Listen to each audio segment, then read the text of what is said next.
परिवार में 3 भाई थे हम। छोटा तो पहले एक्सपायर हो गया था। हर बर्थडे कल ये हो ही गया भाई साहब, शुक्रिया। अभी मैं एक बच्चा हूँ दलित सिंह। 3 भाई थे। सुखदेव जी के परिवार में कौन कौन है, कितनी पत्नियां, कितने बच्चे हैं? सुखदेव जी के परिवार में एक पत्नी है, 2 लड़की है। बच्चियां भी छोटी हैं, नाबालिग हैं? हाँ, छोटी है, 8-8, 10-10 साल की है। तो कभी आपको ही महसूस हुआ है कि किसी ने कोई आपको धमकी दी हो, परिवार के साथ कोई क्षति की कोई आशंका? हमारे को तो नहीं दी, भाई साहब को देते थे। 2 गैंग है ना, बिश्नोई गैंग, एक वो है गोदारा गैंग। ये काफ़ी धमकियाँ दी थी। पंजाब पुलिस ने राजस्थान पुलिस को भी बताया था, पर राजस्थान पुलिस ने अपनी सुनी नहीं, ने इसको दे दी। जब से ये कांड हो गया, आज ये इतनी सुरक्षा ले रखी है। पहले ये दी हुई होती है 5-7 आदमी, तो ये काम आज होता ही नहीं भाई। मीडिया के माध्यम से मैं बताना चाहता हूँ आपको, अगर पहले सुरक्षा देती तो आज काम ही नहीं होता इतना। किस वजह से आपको लगता है कि उनको निशाना बनाया गया? ये निशाना तो पहले धमकी देते थे, फिरौती मांगते थे। ये गैंग बढ़ रही है राजस्थान में, पूरे राजस्थान में फैल रही है। कभी किसी को देते हैं, कभी किसी को देते हैं। और इनको 10 बार पहले भी मिल चुकी है धमकियाँ। सरकार को भी अवगत करवाया था, स्कूटरी दी नहीं हमारे को। अभी सरकार से यही मांगे कि हमारे को स्कूटरी दें, और जो भी मांगे हैं वो पूरी करें। कल बात आवे पर, उनके भरोसे पर, लेकिन आरोपियों का इनकाउंटर होना ज़रूरी है, तभी न्याय मिल पाएगा। हाँ, बिल्कुल ये सही बात है। इनकाउंटर होना चाहिए, बिल्कुल जायज़ बात है। लोग याद कर रहे हैं, बहुत याद कर रही है, पूरी जनता ही कर रही है, पूरा देश कर रहा है। ये चलते थे, पूरा देश याद कर रहा है। वैताद की तरह ही थे शायद आप। हाँ, पिता के तरह बड़े भाई थे, पिता के तरह थे। पूरी अपने धर्म की रक्षा को लेकर, गौ रक्षा को लेकर सक्रिय थे। 36 कौम है, सबको साथ लेके चलते थे। 36 कौम है जो भी, सबको साथ लेके साथ चलते थे। हुआ था हिसार के अंदर, हुआ था कोर्ट के अंदर ही हुआ था। आप क्या करते हैं सर? हम तो खेती बाड़ी करते हैं, दुकान करते हैं। पूरे हिंदुस्तान के कोने कोने से लाखों लोग यहाँ पहुँचे हैं और हमारे उस भाई को श्रद्धांजलि दी है। लेकिन हर मन में ये टीस है अभी तक कि उन हत्यारों का हमारे भाई ने क्या बिगाड़ा था। वो सुखदेव सिंह जी जो 3600 कौम के लिए न्याय की बात करते थे, गरीब की बात करते थे, गाय की बात करते थे, उनके ना कोई उल्टे सीधे धंधे थे, ना कोई और चीज़ थी, फिर क्यों उनको टारगेट करके और ये इस तरह का सामूहिक हत्याकांड राजस्थान। हम चाहते हैं कि जो ये NIA को जांच दी गई है, उन अपराधियों को और उनसे भी बड़े अपराधी उन लोगों को मैं मानता हूं कि पिछले 3 वर्षों से हमारे भाई सुखदेव सिंह जी, करणी सेना और हमारे राजस्थान की तमाम संस्थाएं राजस्थान सरकार से उनकी सुरक्षा की मांग कर रहे थे।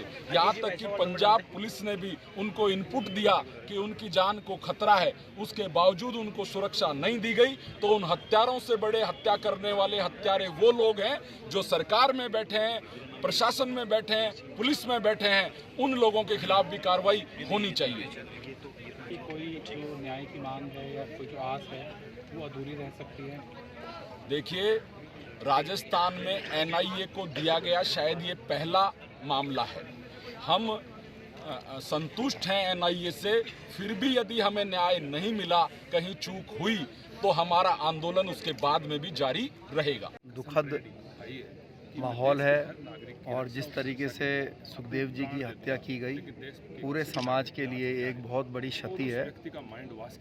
अब समाज की एक ही मांग है कि जल्द से जल्द हत्यारों को कड़ी से कड़ी सजा हो और जो इसके पीछे षड्यंत्रकारी हैं उनका भी नाम उजागर करके उनको भी सख्त से सख्त सजा दी जाए। तो क्या इससे पहले आगाह नहीं किया गया था सरकार को या प्रशासन को वहाँ भाई इस तरह की कोई घटना हो सकती है? देखिए, बिल्कुल कई बार आगाह किया गया था और पुलिस प्रशासन जो पंजाब पुलिस है उसने आगाह किया था।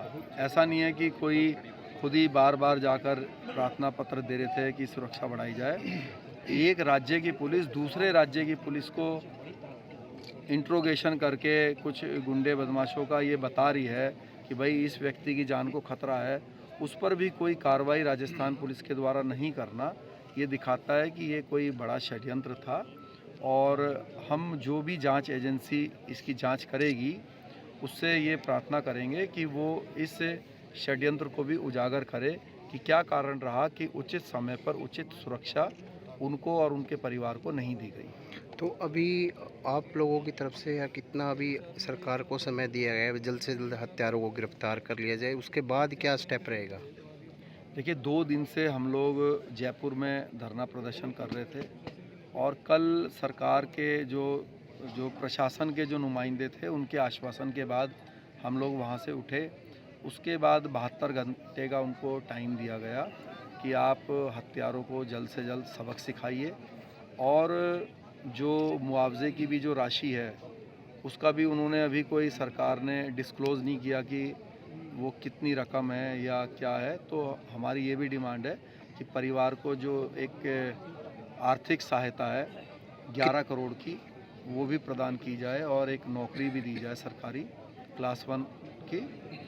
समाज ने भी अपनी ओर से 1 करोड़ 30 लाख 35 लाख कल तक एकत्रित किए थे आर्थिक सहायता के लिए और मुझे विश्वास है कि समाज और भी परिवार की सहायता के लिए आगे आएगा।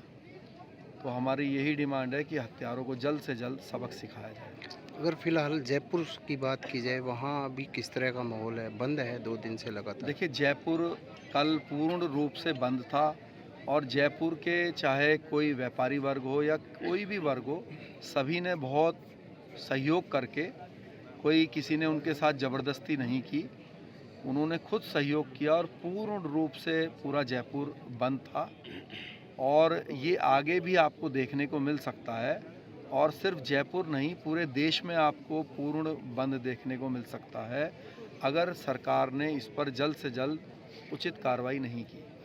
तो सरकार से किस तरह की कोई 11 सूत्रीय कोई मांग भी रखी है? 11 सूत्रीय बताते हैं। देखिए 11 सूत्रीय या 20 सूत्रीय नहीं है, उसमें मुख्य मांग यही है कि जो हत्यारे हैं उनका एनकाउंटर हो और षड्यंत्रकारियों का नाम उजागर करके उनको भी कटघरे में लाया जाए कानून के। परिवार की आर्थिक और नौकरी के रूप में सहायता की जाए सरकार के द्वारा। सुरक्षा के लिए बंदोबस्त किए जाएं परिवार के, पुलिस सुरक्षा भी दी जाए और हथियार जो लाइसेंस के लिए अप्लाई किया है उसको भी माना जाए और जो जांच एजेंसी है वो NIA से कराई जाए। तो इसमें से बहुत सारी जो मांग हैं वो कल मान ली गई थी, तो इसीलिए वहाँ से फिर धरना समाप्त किया गया और आज अंतिम संस्कार करवाने के लिए हम सब लोग यहाँ मौजूद हैं।